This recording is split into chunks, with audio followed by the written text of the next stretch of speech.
You've probably heard people say, everyone has a dark side. But what if I told you there's an entire iceberg of human desires, ones we don't talk about, can't talk about, and sometimes don't even know we have? Before we dive in, where in the world are you watching this from, and what time is it right now? Are you lying in bed at 2 a.m. or sneaking this in during work hours? Let me know in the comments. I'm always curious who's bold enough to explore the dark stuff. 1. Voyeurism, the hidden urge to observe. Let's start with something surprisingly common, yet rarely discussed openly. The quiet thrill of watching. Now, before your mind jumps to extremes, let's clarify. Voyeurism isn't always about something explicit. At its core, it's the curious human urge to observe others when they're unaware, especially during moments that feel raw, personal, or unfiltered. Think about how addictive reality TV is. Why do millions of people tune in just to watch strangers argue, cry, or go through everyday drama? It's not the action. It's the intimacy that draws us in. We're not just watching for entertainment, we're peeking into lives that aren't our own. It feels real, messy, vulnerable, and that's exactly what hooks us. In the digital world, this desire has found a new home. Social media, live streams, candid vlogs, they all feed our hunger to look in on others without directly interacting.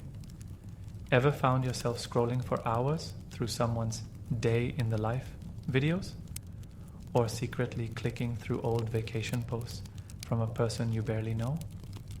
That little whisper of, what are they up to, is a very human thing.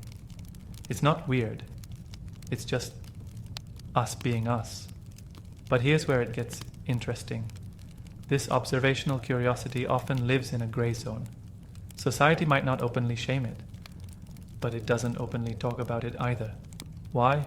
Because the line between natural curiosity and crossing boundaries can be razor thin. And while most of us stay on the harmless side of things, the desire itself, still there, still real. In fact, many therapists say voyeuristic urges are more common than people admit. They're often linked to deeper emotional needs, like control, safety, or even empathy. When we watch others, we learn about ourselves. We compare, we escape. Sometimes we even heal. So no, you're not weird for enjoying quiet observation. You're human. The key is self-awareness, knowing why you're watching, and making sure your curiosity respects the privacy and dignity of others. Voyeurism isn't always taboo in action, but it is in conversation. And that's why it sits right here, at the very top of this iceberg, an everyday desire with a hidden edge. 2. Fame obsession, the craving to be seen. Let's talk about something that's quietly shaping the way many people live, post, and even think. The desire to be famous. We're not just talking about celebrities here. The obsession with being seen, recognized, and remembered has slowly trickled down from Hollywood into everyday life. Thanks to social media, you no longer need to be a movie star or a rock icon to chase fame. Today, anyone with a smartphone can become a public figure, even if just for a few minutes. But here's the thing, fame isn't always about money or success. For many, it's about validation. Being famous, whether it's on TikTok, YouTube, or even just in a small online niche, can feel like proof that you matter, that your voice counts, that people are listening. And that feeling, it's powerful. Psychologists often connect this craving to deeper emotional needs. The desire for attention usually stems from something incredibly human. The need to feel significant, to feel like you exist beyond the background noise of life.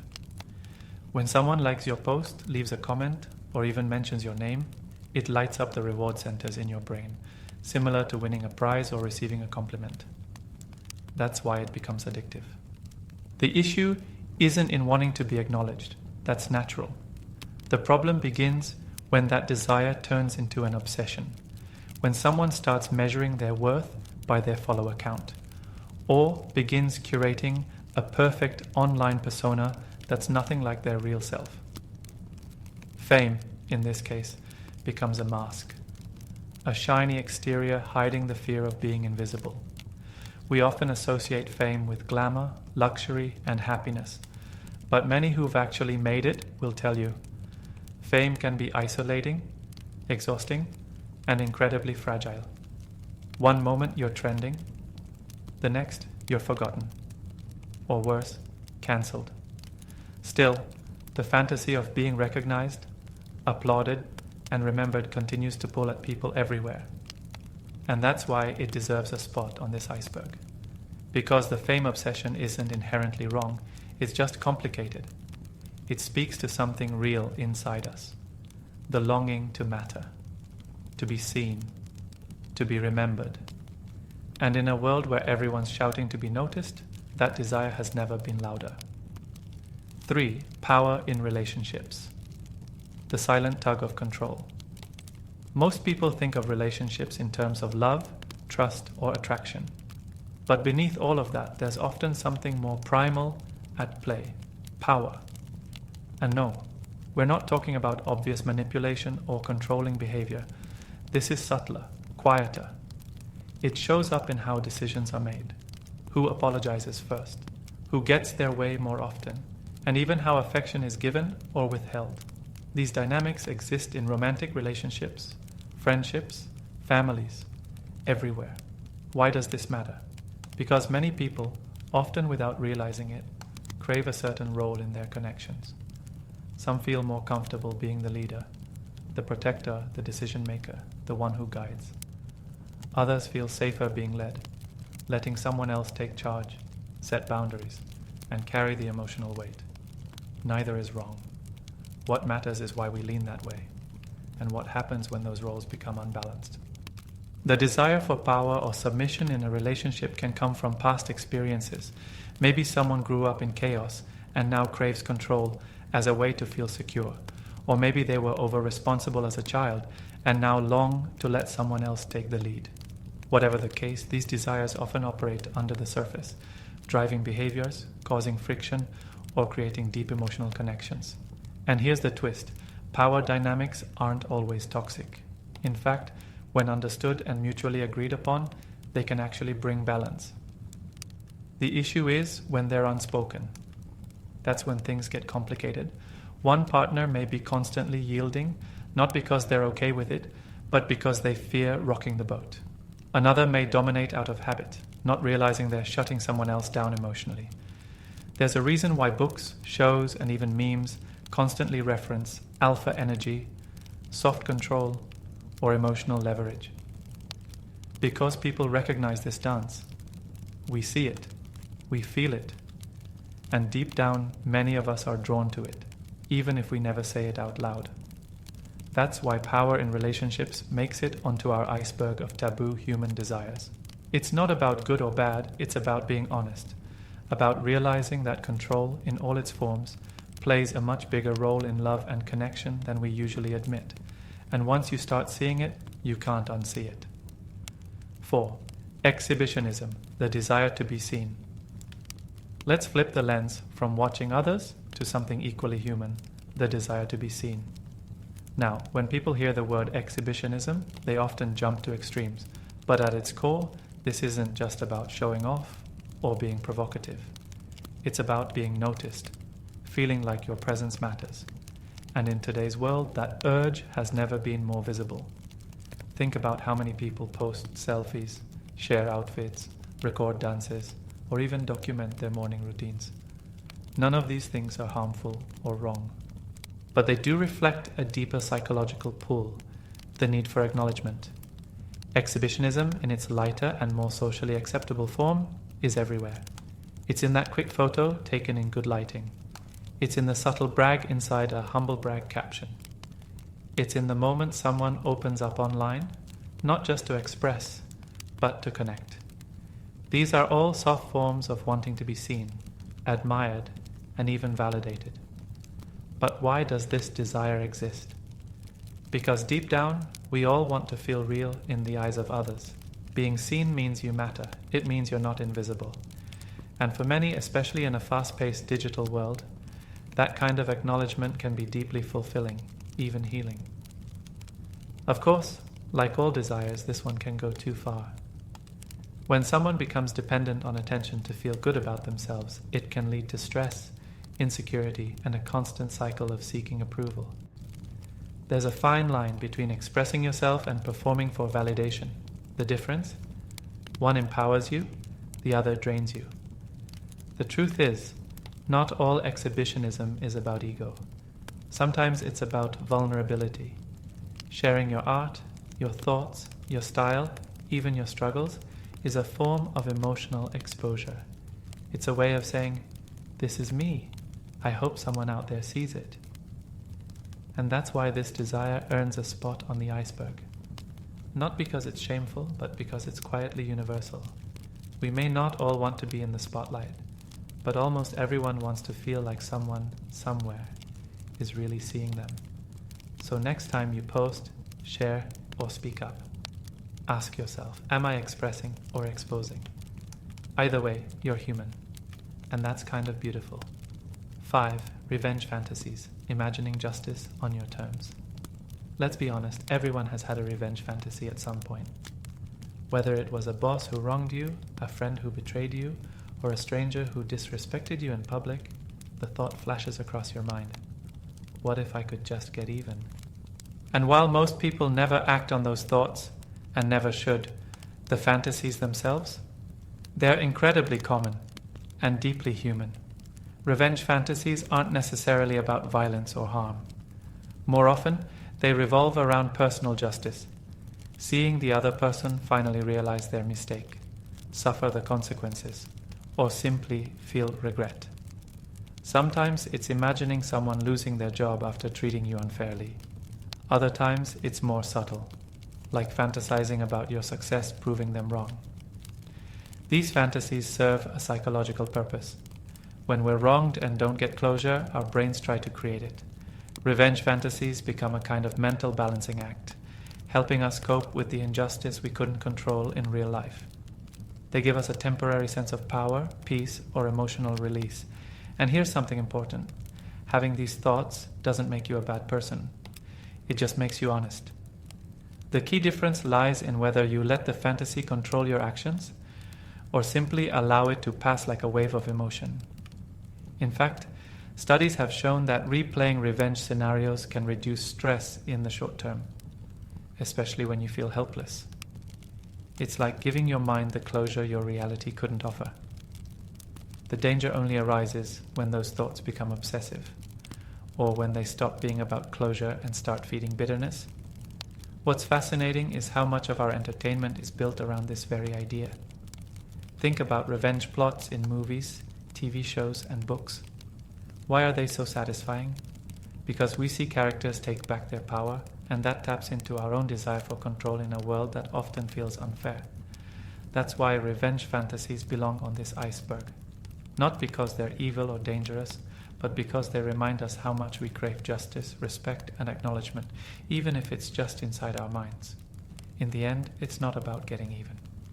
It's about feeling seen, and sometimes nothing feels more validating than imagining your story ending on your terms. 6. Wanting to be worshipped. The craving for specialness.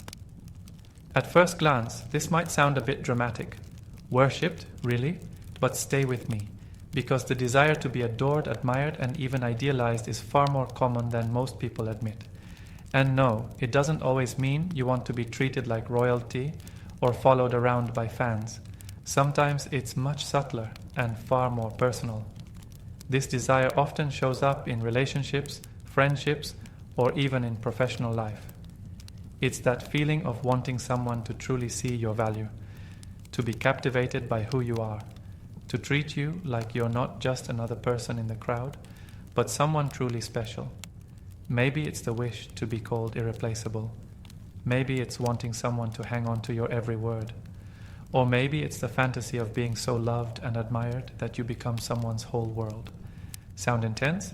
That's because it is. This is a desire rooted in emotional hunger, often tied to a deeper need for validation, appreciation, or significance.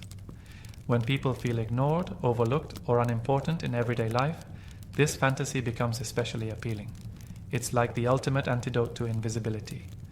But here's the twist. Wanting to be admired isn't always about ego. In many cases, it's about healing. People who've gone through emotional neglect or have constantly had to earn love may secretly crave a connection where they're finally put on a pedestal, where they don't have to prove their worth anymore. That's where this desire walks a fine line. On one side, being appreciated and celebrated can build confidence and joy. On the other, when someone becomes addicted to praise or starts demanding it, the need turns into a void, one that's never quite filled. Still, the fantasy of being worshipped remains powerful. That dream where someone thinks you're flawless, where they admire everything about you, from your mind to your flaws, isn't about arrogance. It's about wanting to feel deeply valued in a world that often rewards surface-level attention. That's why this desire has a place on the iceberg.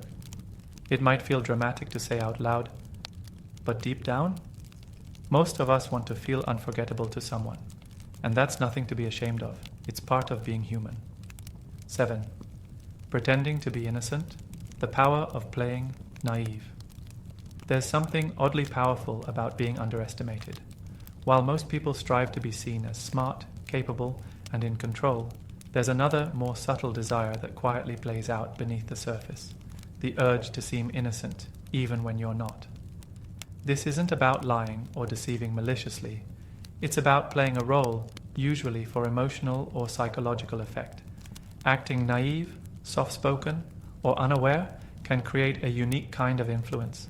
People lower their guard, assume you're harmless, and often become more open or more controllable without realizing it. In social psychology, this is sometimes called strategic innocence, and it's more common than you think. It's in the friend who acts confused to avoid confrontation. It's in the co-worker who claims they didn't know better to escape accountability. It's even in romantic relationships, where someone might play the sweet, gentle archetype to appear more desirable or less threatening. Why do people do this?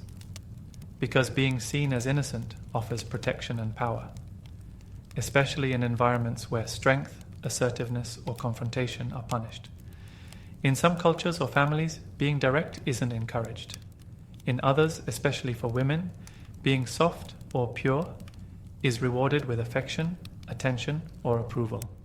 Over time, many learn to adopt this persona, sometimes even subconsciously, but here's where it gets complicated. When someone pretends to be innocent, they often are aware of what they're doing. It's a calculated softness, a performance. And that's what makes this desire taboo, because it blends vulnerability with manipulation. Now, that doesn't mean it's evil or wrong. Like many things on this iceberg, this desire often comes from a place of self-preservation. It can be a survival strategy, especially for those who've experienced powerlessness or felt unsafe expressing their true selves. But when the mask of innocence becomes a tool to dodge responsibility or control others, that's when it becomes problematic. Still, pretending to be innocent taps into a very human wish, to be loved without being judged, to be handled with care, to avoid punishment, or to feel safe in a world that doesn't always reward honesty. That's why it earns a spot on this list.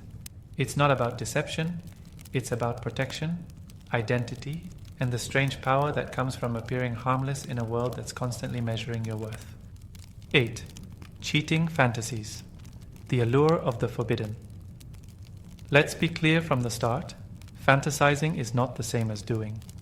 That distinction matters, especially when we're talking about one of the most taboo yet surprisingly common desires, imagining being with someone outside of a committed relationship.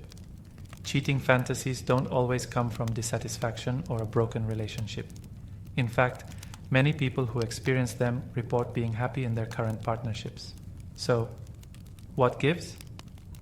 The answer lies in the psychology of novelty, curiosity, and autonomy. Our brains are wired to seek out new experiences. It's why people get excited about fresh starts, new places, or even different flavors of coffee. The idea of a different person, someone new, unfamiliar, off limits, can trigger a rush of adrenaline and excitement, even if we never plan to act on it. At the core of many cheating fantasies isn't betrayal, it's freedom.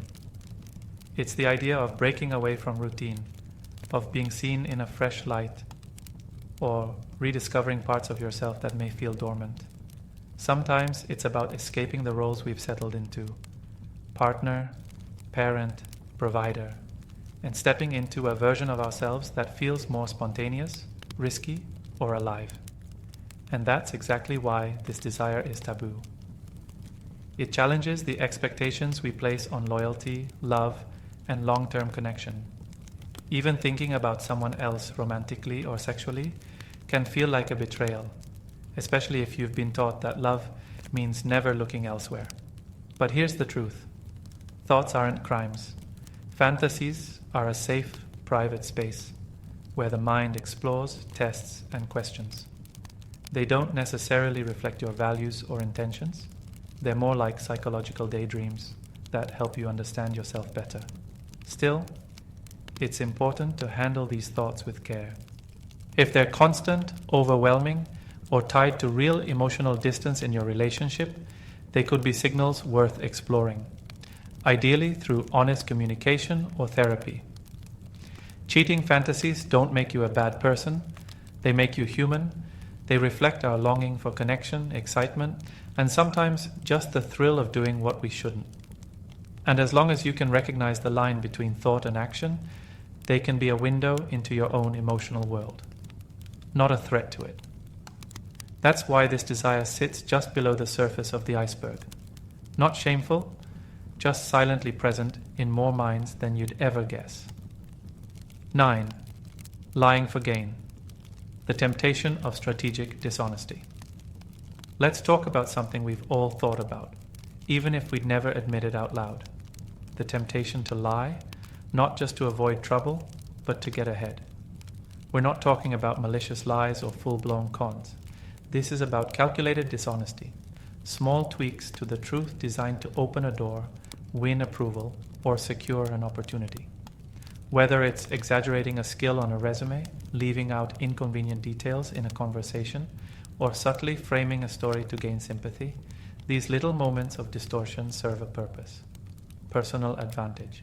And here's the thing, this behavior is often rewarded. People who know how to massage the truth are sometimes seen as strategic, savvy, or even charismatic. We admire honesty in principle, but in practice, the world often rewards those who know how to bend things just enough to stay believable. So where does this desire come from? Much of it stems from a fear of being overlooked or underestimated. The desire to lie for gain usually comes from feeling that the full truth just isn't good enough. That if we told the whole story, we'd lose the deal, the date, the respect. So instead, the mind whispers, say what they want to hear. You're not really hurting anyone. This kind of dishonesty also plays into our need for control. By manipulating information, even slightly, we shape how we're perceived. It's a quiet form of power, choosing what others believe about us, especially in high-stakes situations. Of course, it's a slippery slope. Small lies can become habits, and once you start editing the truth for gain, it gets easier to justify bigger distortions. That's where self-awareness becomes essential. Are you bending the truth for survival? Or are you starting to build a version of yourself that's no longer real? Still, this desire earns its place on the iceberg because it's not about evil intent. It's about insecurity, fear, and the pressure to perform in a world where being authentic doesn't always feel like enough. Lying for gain isn't something we like to talk about, but it exists in boardrooms, job interviews, first dates, and even casual conversations. And the truth is, sometimes the lie feels safer than the risk of being completely honest. 10. Non-monogamous impulses, the pull toward many. Let's challenge a widely accepted belief that true love means wanting only one person for the rest of your life. For many, that feels comforting, stable, romantic. But for others, there's a quiet, often unspoken urge pulling in a different direction, the impulse to connect with more than one person emotionally, romantically, or physically. This doesn't automatically mean someone is disloyal or incapable of commitment. In fact, non-monogamous impulses are not the same as cheating fantasies. One is about breaking a rule, the other is about questioning whether the rule itself makes sense for everyone. As society begins to openly discuss alternative relationship structures, like polyamory, open relationships, or ethical non-monogamy, more people are realizing that this desire isn't rare. It's just been silenced by cultural expectations. So where does this impulse come from? Part of it is biological. Studies have shown that novelty and variety can increase dopamine, the brain's reward chemical.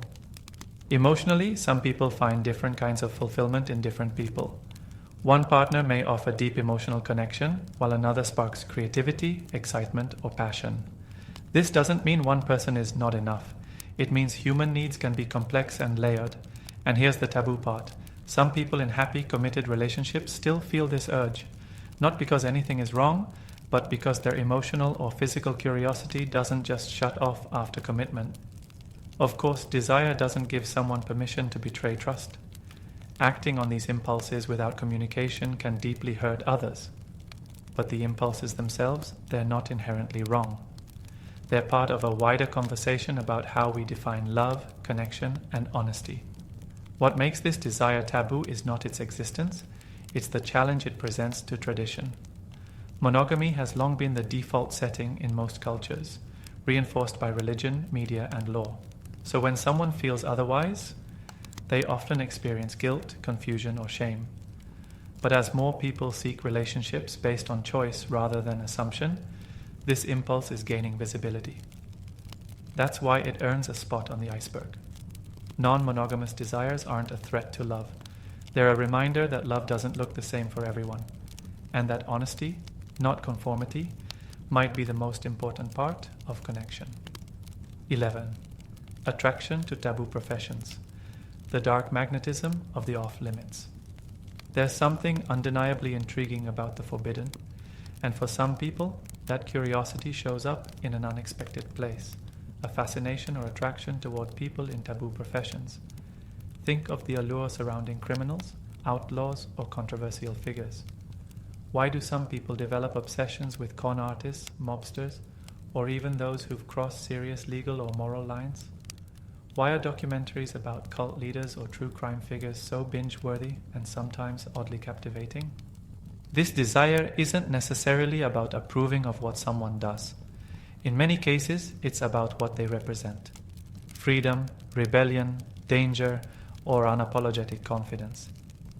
Taboo professions live outside the rules, and for people who feel trapped by routine, expectations, or emotional restraint, that energy can feel magnetic. Even professions that aren't criminal but are still stigmatized can carry this strange appeal. Think strippers, adult performers, or people who work in underground scenes. Society often judges them, but behind closed doors, many people feel a pull. It's not just physical, it's psychological. These individuals often seem bold, shameless, or untamed, qualities that most people suppress in themselves. So, what's really going on here? Part of it comes from projecting desires we don't feel safe expressing. We might be drawn to someone taboo because they act on instincts we've learned to hide. In a way, being attracted to them is like saying, I wish I could be that free. Another layer involves power dynamics. People in taboo roles often operate with their own rules. That defiance, that edge of danger or unpredictability activates something primal in us, something that says, this person is different, exciting, maybe even a little risky. But let's be clear, attraction doesn't equal endorsement. You can be drawn to something without supporting it. These impulses are about curiosity, not necessarily morality. That's why this desire lands squarely on the iceberg. Not because it's wrong, but because it's uncomfortable to admit. We're taught to admire the safe, the stable, the socially acceptable. So when something outside of that grabs our attention, we often don't know how to process it, let alone talk about it. But the mind is a complex place. And sometimes it flirts with the dark, not to act on it, but to feel something different. 12. Psychological manipulation. The fantasy of quiet control. Let's explore a desire that rarely gets spoken out loud, but quietly shows up in the way we navigate power, relationships, and influence. The fantasy of being able to control others, without them ever knowing. Now, that might sound a little sinister, But stay with me. This isn't about malicious intent or harming others. It's about the psychological thrill that comes from being able to subtly shape how someone feels, thinks, or acts, without having to raise your voice or lay down obvious rules. This desire often arises from a craving for security or significance. In a world that can feel chaotic or unpredictable, being able to guide outcomes, softly, silently, feels powerful. It's not about brute force. It's about emotional intelligence turned strategic. Think about it. Have you ever wished you could say just the right thing to make someone change their mind? Or hope to phrase something in a way that pulls someone closer to your side without them realizing it? That's the essence of this impulse. Not manipulation in the textbook toxic sense, but a deep human fascination with influence. Sometimes it's about wanting to be irresistible, to have such a strong emotional or intellectual impact on someone that they shift their behavior for you. Other times, it's about being the unseen architect in a situation, quietly nudging people toward outcomes that benefit you or protect you. This desire is more common than you might think. We see it play out in everyday life. Someone withholding information to steer a decision, using silence as a power move, or crafting a story that highlights their strengths just enough to win trust. It's everywhere. From dating apps to office politics to group dynamics. The taboo comes from the fact that we're taught to value transparency and honesty, and rightfully so. But when someone fantasizes about subtle control, they're not always trying to deceive. They're often trying to feel effective. To feel like their words, presence, or energy can actually shape the world around them. That's why this desire belongs on the iceberg. It lives in a gray zone between emotional intelligence and manipulation, between self-protection and silent persuasion. It's not about controlling others to harm them. It's about the quiet thrill of knowing you can. 13. Public shame kink, the strange allure of exposure. This next one may raise eyebrows, but it's far more common and far more layered than most people realize. The fantasy of being exposed, embarrassed, or humiliated in front of others. It's often referred to as a public shame kink, though the term doesn't always capture the full emotional and psychological complexity of the desire. For some, it's not about enjoying pain, it's about releasing control in the most vulnerable, unpredictable way possible. Let's break it down. At its core, this desire taps into the fear of judgment and flips it. Instead of running from embarrassment, some people fantasize about leaning into it, being seen at their most raw, flawed, or powerless, and still surviving it. It's not always about actual shame. It's about the emotional intensity that comes with exposure. Interestingly, this kind of fantasy isn't always sexual. It can be deeply emotional. Some people crave the feeling of being stripped bare, not physically, but emotionally, because it forces vulnerability. When someone fantasizes about being publicly called out, corrected, or put in their place, it's often symbolic. It reflects a desire to be noticed, to be humbled, or to surrender the constant pressure of perfection. There's also a rebellious side to this. In a world obsessed with image control and flawless online personas, there's something strangely liberating about the idea of being seen failing, and not hiding it. For some, it's a way of taking back power from shame itself. If you can fantasize about your worst fear, it stops owning you. Of course, the line between fantasy and reality matters. No one wants real harm or public humiliation. But in the safety of imagination or consensual roleplay, this kind of exposure can be cathartic. It's a way to explore the darker edges of ego, pride, and identity in a controlled environment. That's why this desire deserves a spot on the iceberg. Because behind the taboo lies a deeper truth. Many people feel crushed by the need to always appear strong, smart, or composed. And sometimes the fantasy of falling apart in front of others isn't about shame, it's about freedom. Being seen, flaws and all, and realizing the world didn't end. 14. Betrayal fantasy, the secret thrill of breaking trust. It's one of the most taboo desires on this iceberg, not because it's rare, but because it goes against something we value deeply: loyalty. Yet buried beneath the surface, some people experience what's called a betrayal fantasy. imagining what it would feel like to break someone's trust, to cross a line, or to do something they're not supposed to. Not necessarily to hurt someone, but to feel powerful, free, or untouchable, even just for a moment. It might show up as a mental what-if scenario. What if I told their secret? What if I kissed that person I wasn't supposed to? What if I chose myself instead of them? These thoughts often come during times of emotional stress, burnout, or when someone feels unseen or undervalued. Fantasizing about betrayal in this context becomes less about harming others and more about reclaiming a sense of control. Sometimes it's about rebellion. We live in a society that puts a premium on loyalty, self-sacrifice, and consistency. And while those values are essential for healthy relationships, they can also create a feeling of entrapment.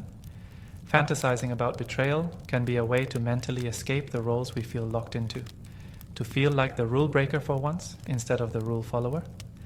Other times, the fantasy is rooted in self-worth. There's something deeply primal about the idea of choosing yourself over someone else's expectations. Even if the fantasy is brief, it whispers, "I could walk away. I could change the story." Of course, acting on betrayal fantasies in real life often leads to deep regret and damage. But the thoughts themselves, they're more common than most people realize. They're a form of psychological boundary testing, a way to explore emotional limits in a space where no one gets hurt. That's why this desire sits just beneath the cultural surface. It's taboo not because it's harmful in itself, but because it questions our moral foundations. It pokes at the idea that sometimes we secretly wonder what it would be like to stop being the dependable one, to shatter the image, to choose chaos over comfort, and in that imagined moment of disloyalty, to finally feel free. 15. Violence fantasies, when the mind tests its limits. It's one of the most misunderstood and most feared kinds of inner thought, the fantasy of violence. Let's be clear from the start. Having violent thoughts is not the same as being a violent person. In fact, countless studies have shown that even the most peaceful individuals sometimes experience flashes of aggression, imagined confrontations, or revenge scenarios. Why? Because the human brain is built to test boundaries, including emotional and moral ones.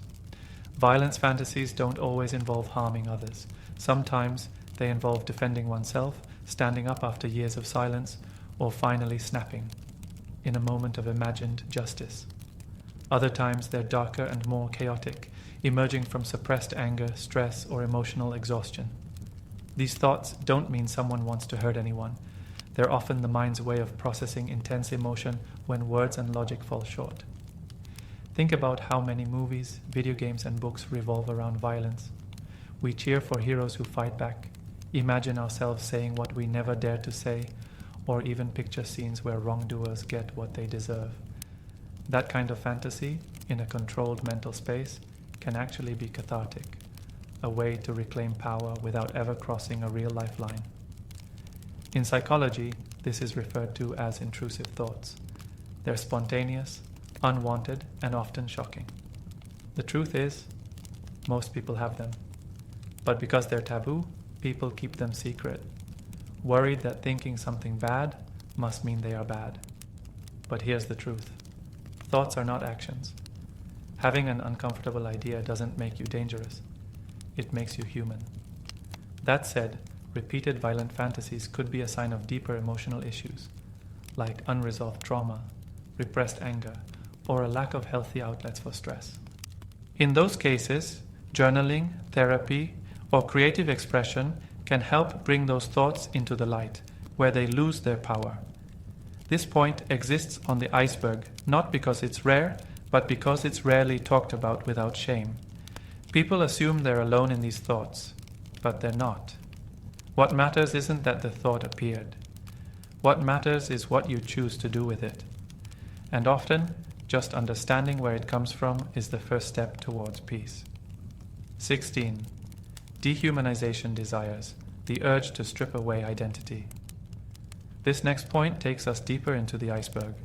into a space that feels darker, more complex, and much harder to talk about, the fantasy of dehumanization. At its core, this is the desire to either treat someone like an object or to be treated like one, to strip away the layers of personality, identity, and autonomy, and reduce a person to something simpler, a role, a tool, a function. It might sound shocking, but like many taboo impulses, this desire isn't always rooted in cruelty. Often it emerges from emotional dynamics like control, surrender, power, imbalance, or even emotional detachment. Some people fantasize about being the one in control, able to treat others as if their feelings, opinions, or independence don't matter. This isn't always about dominance or malice. Sometimes it's a coping mechanism, a way to reclaim a sense of strength after feeling powerless in the past. In a fantasy world where rules are suspended, that kind of control can feel intoxicating. Others experience the inverse. They desire to be dehumanized, to be used, controlled, or objectified. And again, this isn't always about humiliation. In some cases, it's about escaping responsibility, decision-making, or emotional burden. To be reduced to a simple role, void of complex feelings or choices, can feel oddly freeing for those who carry the weight of constant pressure. It's important to note, these fantasies don't mean someone actually disrespects others or wants to be harmed. They're symbolic. They reflect deeper emotional themes like abandonment, overstimulation, or unresolved trauma. Still, this is one of the most taboo desires on the iceberg because it brushes up against ethics, empathy, and the very core of what it means to be human. It triggers discomfort because it seems to oppose everything we're taught to value: kindness, respect, individuality. But the mind doesn't always follow polite rules. Sometimes it explores extremes to help us better understand our boundaries. This desire doesn't make someone dangerous or broken. It simply reveals how complex the emotional landscape of fantasy can be, and how even our darkest thoughts often stem from a deep need for relief, recognition, or escape. And the more we understand that, the less power those fantasies have over us. 17. Incest curiosity. The forbidden fascination with familiarity. Few desires trigger discomfort as quickly as this one, the curiosity around incest, one of the deepest social and cultural taboos across almost every society on Earth. But before you jump to conclusions, let's explore this with compassion and psychological clarity. For most people, the idea of anything romantic or sexual within a family dynamic feels disturbing, and rightfully so. Incest is taboo for powerful reasons: biological, ethical, and emotional. It's about boundaries, safety, and the structure of relationships that help us function as families and communities. So why does this even show up on the iceberg? Because in the realm of fantasy and curiosity, the mind sometimes tests boundaries. Not to act on them, but to understand them. And sometimes the very thing we label as forbidden becomes something the mind fixates on, not because we desire it, but because we're wired to notice the edges of what's acceptable. Incest-related fantasies don't always reflect actual attraction to a real relative. More often, they're symbolic. For example, the idea of someone who's deeply familiar, protective, or emotionally close becoming romantic or possessive can represent a craving for unconditional love, or even a desire to be chosen completely, without judgment. It can also reflect emotional entanglement, where someone in a close relationship may blur boundaries in their imagination, not out of lust, but out of confusion, especially if love, safety, and control were mixed together in early life experiences. In some cases, people who've grown up in dysfunctional or emotionally intense households may internalize patterns where affection and control were deeply intertwined. The fantasy becomes a distorted attempt to process power, intimacy, and identity in a familiar setting. That doesn't mean it's healthy, but it also doesn't mean the person is dangerous or broken. It simply highlights how complex and layered the human psyche is, how it sometimes recycles familiar dynamics in strange, even disturbing ways as a way to make sense of our emotional history. This curiosity is rarely spoken about and often deeply shameful. That's why it belongs on the iceberg. Not to justify anything, but to acknowledge that even the most uncomfortable thoughts can be a symptom of deeper emotional confusion, not intent. Understanding doesn't mean acceptance, but it does mean healing becomes possible. 18. Obsession with younger partners, the appeal of youth and power. This next point on the iceberg dives into one of the most socially charged and morally debated attractions, the obsession with significantly younger partners. Now, let's draw a clear line up front. We're not talking about anything illegal or exploitative. We're talking about the psychological pattern some adults experience, where they consistently feel drawn to individuals who are much younger, legally adult, but emotionally or socially less experienced. So, why does this happen? For some, the attraction isn't just about physical youth, it's about control, admiration, and emotional simplicity.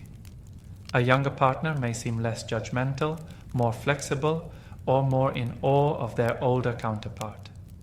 That dynamic can feel incredibly validating, especially for people who feel insecure, overlooked, or past their prime in other parts of their lives. It can also be about reliving one's own youth. Being around someone younger may evoke a sense of renewal, making the older person feel more exciting, more alive, or more desirable again. It's not necessarily about the other person. It's about how they make you feel in their presence. On the flip side, some are drawn to younger individuals because of a subconscious desire to be the protector, mentor, or guide. It feeds into a fantasy of being needed or admired, which can be intoxicating, especially if someone has felt emotionally invisible in their peer relationships. Of course, the power dynamic in age gap attractions is complex. The imbalance in life experience, financial status, or emotional development can make the relationship deeply unequal, even if it seems consensual. And that's where this attraction starts to become taboo. The fantasy isn't always about love. It's about power, influence, and being the center of someone's world. It challenges our ideas about equality and respect in relationships. This desire makes its way onto the iceberg not because it's inherently evil, but because it forces us to confront uncomfortable truths about aging, insecurity, control, and the way society romanticizes youth. It's a reminder that sometimes attraction isn't about who someone is. It's about what they represent. And unless these desires are explored with honesty, accountability, and ethics, they can become less about connection and more about control. 19. Sadistic impulses, the quiet urge to cause discomfort. Most people like to think of themselves as kind, empathetic, and fair. But deep within the human psyche, there exists a darker, far more uncomfortable impulse, the desire to hurt, provoke, or emotionally discomfort someone else. It doesn't mean you're cruel or violent. In fact, many people with sadistic thoughts are otherwise highly empathetic in daily life. That's what makes these impulses so confusing. They contradict our self-image, yet still appear. So where does this desire come from? At its core, sadistic impulses are often tied to frustration, helplessness, or a need for control. When someone feels powerless in their own life, the fantasy of making someone else feel small, even just for a moment, can feel like emotional payback. It becomes a way to mentally reclaim dominance or self-worth. But sadism doesn't always show up as outright cruelty. Sometimes it's more subtle, like delivering a passive-aggressive comment and watching someone squirm, or fantasizing about watching someone who hurt you finally get what they deserve. It could be imagining a competitor failing, a critic being humiliated, or someone who rejected you coming back, desperate for your attention. In many cases, the impulse isn't about evil, it's about release. A flash of dark emotion that helps express bottled up resentment, envy, or disappointment in a space that feels safe, your own mind.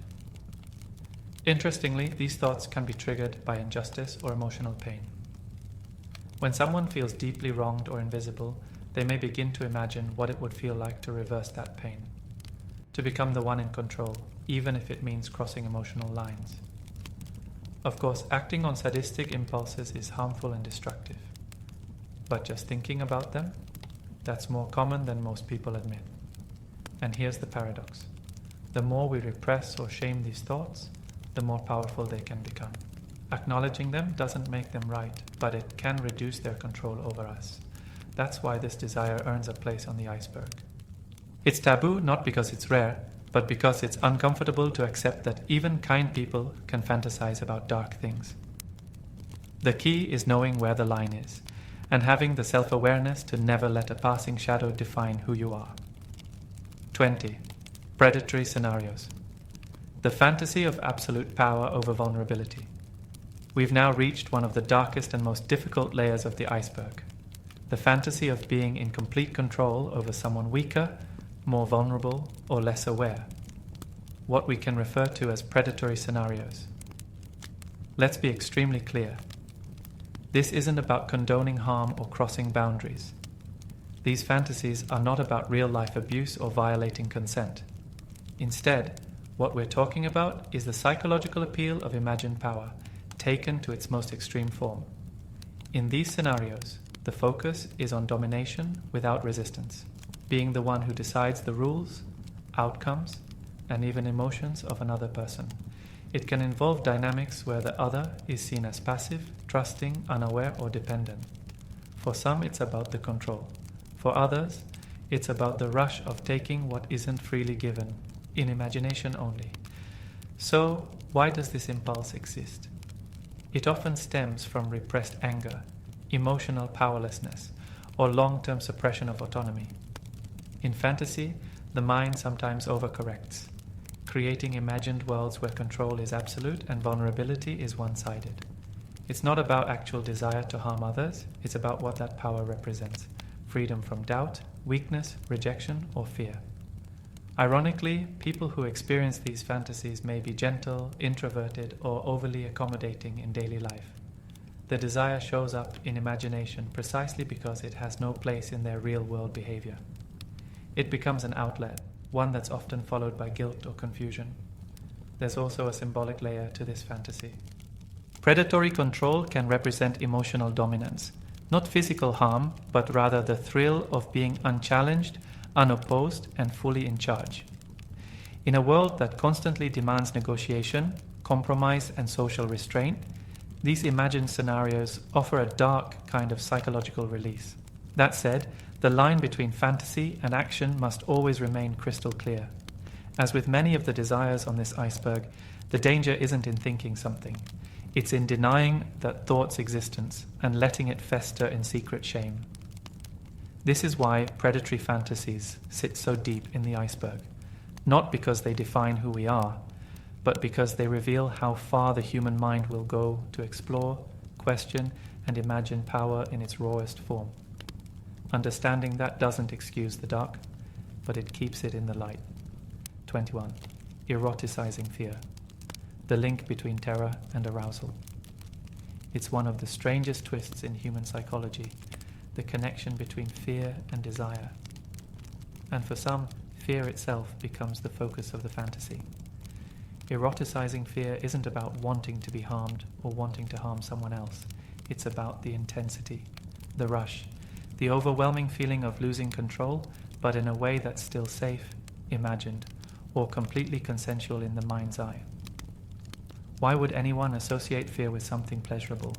Because fear and arousal activate similar pathways in the brain. Both cause your heart to race. Both flood your system with adrenaline. Both heighten your senses and focus your attention. In fact, this is part of why horror movies, roller coasters, and haunted houses feel thrilling. The fear is real, but it's controlled. And that edge of danger feeling? It can quickly blur into something more intimate. In fantasies, this turns into scenarios where someone is helpless, trapped, chased, or overwhelmed, yet paradoxically aroused. It's about surrender, vulnerability, and high emotional stakes. Some people are drawn to these images, not because they want to be harmed, but because they want to feel everything, fast, hard, and all at once. Others may eroticize fear as a way to mentally rewrite traumatic experiences, turning past pain into something they can control. The fantasy gives them power over the fear, allowing them to reframe something that once felt violating into something they can choose to explore on their own terms. This kind of desire is deeply taboo because it doesn't fit into our cultural script of what intimacy should look like. We're taught that pleasure should be soft, loving, gentle. So when the mind drifts toward darker imagery, we assume something must be wrong with us. But again, thoughts are not actions. Fantasizing about fear doesn't mean you want danger. It usually means you're chasing emotional intensity, surrender, or power exchange in a symbolic way. That's why eroticized fear belongs on the iceberg. It's one of those desires people rarely speak about, even in therapy, because it feels like a betrayal of what's normal. But fear and desire, as uncomfortable as it is to admit, often live side by side in the human brain. And the more we understand that, the less afraid we are of the thoughts themselves. 22. God complex. The desire to be untouchable. We all want to feel important. But for some, that desire escalates into something far more intense. A secret fantasy of being limitless, unquestioned, and revered. This is the essence of the God complex. This isn't about believing you're literally divine. It's about imagining what it would feel like to rise above normal human limitations, to be above rules, above criticism, and above weakness, to walk into a room and feel total control, to be untouchable, unchallenged, worshipped. At first glance, this may seem like pure arrogance, but the psychology beneath it is surprisingly layered. For many, this desire isn't born from true superiority.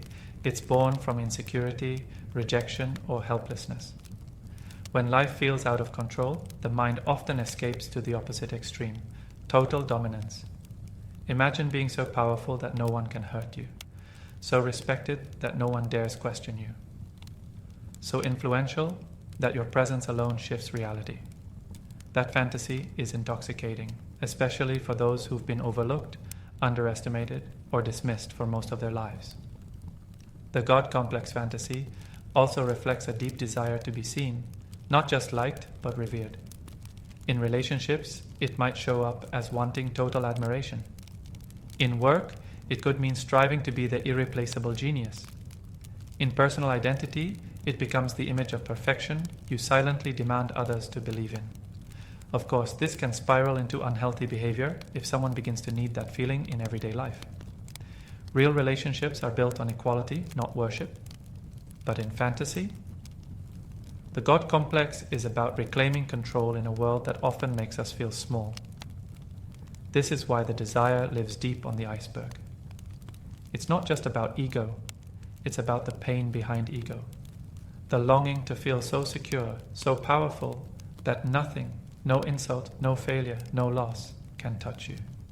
In a way, it's a self-protection fantasy. If I were a god, nothing could break me. It doesn't make you delusional, it makes you human, grappling with your limits by imagining the absence of them. Understanding this desire doesn't mean you'll act like a god, but it might explain why, in the quiet corners of your mind, you sometimes wish you could. 23. Desire to be owned or erased. Craving total surrender or disappearance. At this point in the iceberg, the desires shift from dominance to something even more complex. The urge to disappear into someone or into nothing at all. Some people secretly fantasize about being owned, not in a literal or abusive sense, but in a symbolic, emotional way. It's the desire to give up control, decisions, and even identity. To belong so fully to someone else that you don't have to think, act, or even exist as your own separate self. In the mind, this fantasy can feel oddly comforting, safe, simple. Others experience a parallel yet darker version of this, the urge to vanish completely, not to die, but to disappear, to be free of responsibility, history, or identity. This is more than escapism. It's a wish to stop existing as a person with needs, flaws, and expectations. What do both of these fantasies have in common? They're rooted in emotional exhaustion. When life feels overwhelming, when the pressure to be strong, independent, or put together becomes too much. Some people fantasize about letting go completely. Being owned is a way of saying, I don't want to choose anymore. Being erased says, I don't want to be anymore. These thoughts often arise in people who feel emotionally overburdened, caretakers, perfectionists, high achievers, or those with past trauma. For them, surrendering their identity, even in fantasy, can feel like relief from constant self-regulation. In relationships, this might show up as the desire to be dominated, absorbed, or even objectified. Not from a place of humiliation, but from a desire to escape autonomy. When you're owned, you don't have to decide. When you're erased, you don't have to be. Of course, these fantasies are not healthy when pursued in real life, especially if they involve giving up safety or agency. But within the private space of imagination, they can serve a purpose, a way for the brain to say, I'm overwhelmed. That's why this point sits deep in the iceberg. It's not about control or rebellion anymore. It's about disappearing into safety, into simplicity, or into silence. Not to be hurt, but to finally stop hurting. 24. Eroticized death, the intersection of endings and intimacy. Few desires feel more unsettling or more deeply human than the strange, quiet fantasy of linking death with intimacy. For some, the end of life isn't just feared. It's romanticized, even eroticized. Let's be clear, this isn't about wanting to die or wanting anyone else to. This is about the psychological overlap between two of the most intense experiences humans can imagine, sex and mortality. Both involve surrender. Both involve transformation. Both are moments where the self is overwhelmed, undone, or transcended. This desire may manifest as daydreams about dying in someone's arms, of being loved to death, or about feeling so consumed by passion that it feels like an ending. For others, it's the fantasy of ultimate intimacy, a bond so deep it crosses into the afterlife. The idea of, if I go, I want to go with you. So where does this come from? Part of it is rooted in emotional intensity. People who experience life deeply often seek out experiences that push them beyond the everyday. Eroticizing death can be a way of merging the most intense pleasure with the most irreversible loss, the ultimate fusion of vulnerability and meaning. It can also come from a desire to be remembered. In these fantasies, death isn't just about absence, it's about legacy. I want to leave such a mark on someone that they carry me with them forever. For others, especially those who have experienced trauma or abandonment, this desire may reflect a longing for unconditional closeness, a bond where even death can't sever connection. Importantly, eroticizing death does not mean someone is suicidal or unsafe. In most cases, it's symbolic. Death in these fantasies often represents transformation, escape, or being fully consumed by love or desire, not physical harm. This taboo sits deep in the iceberg because it crosses uncomfortable wires: love, mortality, desire, and ego. It whispers, what if the ultimate connection was also the end? To feel so wanted, so needed, that even in death you are desired. That doesn't make the person broken. It makes them human, grappling with what it means to matter so much. They're unforgettable.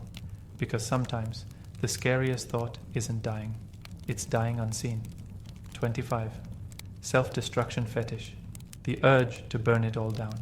There's a voice buried deep in the minds of even the most composed people that occasionally whispers, what if I just ruined everything? This is the core of the self-destruction fetish, a quiet, taboo desire to dismantle the very things we've worked so hard to build. It's not always about chaos for chaos's sake. Often, it's about freedom, release, or simply the seductive idea of starting over from nothing. This desire doesn't always show up as a big dramatic fantasy. Sometimes it's a subtle impulse, skipping that important meeting on purpose, sending the text you know you shouldn't, telling the truth at the exact wrong moment. It's not accidental, it's a controlled collapse. So where does this come from? For many, it's rooted in emotional burnout. When life feels like a constant performance, being responsible, strong, polite, productive, the mind begins to crave the opposite. To destroy is to stop. To tear things down is to silence the pressure of maintaining them. There's also a psychological thrill in imagining consequences. When you destroy something, you find out who really cares, who stays, what's real. In a strange way, self-sabotage becomes a test of truth. Some people are drawn to the drama of it, the emotional intensity of throwing a grenade into their own life and watching the fallout. Others see it as a strange form of honesty. I'm tired of pretending, and if this burns down, maybe I'll finally be free. Of course, acting on these urges can be damaging. Jobs lost, relationships ended, trust broken. But the fantasy itself, it often comes from a place of deep emotional fatigue, not destruction for destruction's sake. It's about wanting the world to stop demanding so much, wanting to be seen, not for your success, but for your pain. That's why this desire lives deep on the iceberg, because it's not about wanting to fail. It's about wanting to be free of the weight of succeeding, to burn down the expectations, the image, the pressure, and for just a moment, to feel like you don't owe the world anything at all. 26.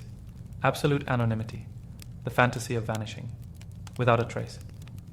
What if you could disappear, not die, not run, just cease to exist in the eyes of the world? No name, no past, no identity. For some, that's not a nightmare. It's a secret fantasy. This is the desire for absolute anonymity, to erase the version of you that people know, the roles you play, the image you maintain. It's not about going off the grid to hide. It's about the seductive idea of no longer having to be anyone. No expectations, no labels, no history following you around like a shadow. This fantasy often arises in people who feel overexposed, overdefined, or overwhelmed by their own narrative. When life becomes too rigid, when others constantly expect you to act, think, or feel a certain way, there's a quiet craving to break free. Not to change who you are, but to shed who you've been. In this imagined state of anonymity, there's freedom. You're not someone's child, partner, employee, or friend. You're just a blank slate, and in that emptiness, there's peace. It's a form of psychological escape. For those dealing with burnout, shame, or emotional overload, the fantasy of becoming no one is a soothing contrast to constantly being on or known. It's not about isolation, it's about relief. There's also a deeper philosophical angle, the desire to exist without ego. In a world that increasingly demands self-branding, self-promotion, and curated identities, anonymity feels like rebellion. To be unseen is to be untouchable. Of course, absolute anonymity in real life is nearly impossible, and potentially dangerous if it stems from unresolved trauma or a desire to fully withdraw from support systems. But the fantasy itself? It speaks to a very modern exhaustion, the fatigue of being someone all the time. That's why this desire belongs so deep in the iceberg. It's not loud or chaotic, it's quiet, soft, still. And it's not about disappearing from life. It's about disappearing from expectation. To go somewhere, real or imagined, where no one knows your name, your story, your pain. And maybe, in that nameless space, you could finally breathe. 27. Dark spiritual obsession, the fascination with forbidden forces. Not all desires are rooted in the physical world. Some live in the shadows of belief, mystery, and the unknown. One of the most quietly taboo human fascinations is the urge to connect with dark or forbidden spiritual forces. This isn't about mainstream religion or casual curiosity about the afterlife.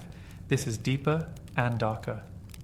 It's the pull toward powerful, often feared energies, spirits, demons, ancient rituals, secret symbols. It's the desire to touch what shouldn't be touched. But why? For many, this obsession isn't about evil. It's about power, knowledge, and control. Traditional spiritual systems often place humans as humble, obedient figures beneath divine authority, but dark spiritual systems flip that. They offer the fantasy of bending forces to your will, of unlocking secrets most people are too afraid to seek. Some are drawn to this realm because it offers something mainstream belief systems don't: permission to explore the forbidden. Pain, desire, vengeance, and chaos are all emotions we're taught to suppress. Dark spiritual paths say, bring them forward. Others feel drawn to these forces during moments of grief, trauma, or existential crisis. When the world feels meaningless or cruel, traditional answers might feel empty. But darker systems acknowledge the messiness of life, and in that raw honesty, some people find comfort. There's also an aesthetic appeal, the symbols, the mystery, the rituals. These aren't just practices, they're experiences. They offer a sense of identity and belonging that feels exclusive, ancient, and deeply personal. Of course, this fascination can become dangerous when it leads to real-life harm, detachment from reality, or obsession. But in fantasy, it's often symbolic. A desire to feel in control of the uncontrollable, to feel chosen, to flirt with something powerful enough to break the rules most people live by. That's why dark spiritual obsession sits near the bottom of the iceberg. It's not just about rebellion. It's about reclaiming emotional power in a world that often denies it. It's not always about wanting to be evil. It's about wanting to feel seen by something greater than yourself, even if that something lives in the dark. Because when life feels hollow, even shadows can start to feel sacred. 28. Collapse. Urge. Wanting the world to fall apart. At the very bottom of the iceberg, beneath desire, dominance, and even death, lies one of the most quietly unsettling human impulses, the collapse urge, a deep, almost unspeakable craving for everything around you to break, burn, or come crashing down. Not because you hate the world, not because you're violent, but because sometimes the thought of complete destruction feels more peaceful than endless pressure. This desire often shows up in moments of extreme emotional exhaustion, when life becomes a never-ending cycle of bills, deadlines, social obligations, and expectations. Somewhere inside, a part of you whispers, what if it all just stopped? The collapse urge isn't about personal failure. It's about collective unraveling. It's the fantasy of the system falling apart, society collapsing, cities emptying, rules dissolving. Not out of hate for others, but out of a desperate need for relief from structure. In these fantasies, you're not trying to survive the end of the world. You're finally free in it. No more pressure to perform. No more expectations to meet. No more smiling when you're breaking inside. Just stillness, silence, emptiness. Psychologists link this desire to a coping mechanism called maladaptive daydreaming, a way the brain escapes by imagining extreme scenarios where the chaos of real life is replaced with a different kind of chaos, one where the usual rules no longer apply. Ironically, people who carry this urge often look composed on the outside, high-functioning, responsible, successful. But inside, they're drowning in quiet pressure. The fantasy of collapse becomes a twisted form of hope. Maybe if the world breaks first, I won't have to. Of course, this desire is rarely acted upon. It's not about causing destruction. It's about wishing for a clean slate, an emotional apocalypse that finally makes room to breathe. That's why this urge sits at the deepest level of the iceberg. It doesn't seek pleasure or even power. It seeks release. Not everyone understands it. Fewer will admit it. But if you've ever looked at the world and quietly thought, maybe it wouldn't be so bad if it all just ended, know this: you're not broken. You're just tired of carrying everything. And even that darkest thought is a sign that something inside you still wants peace.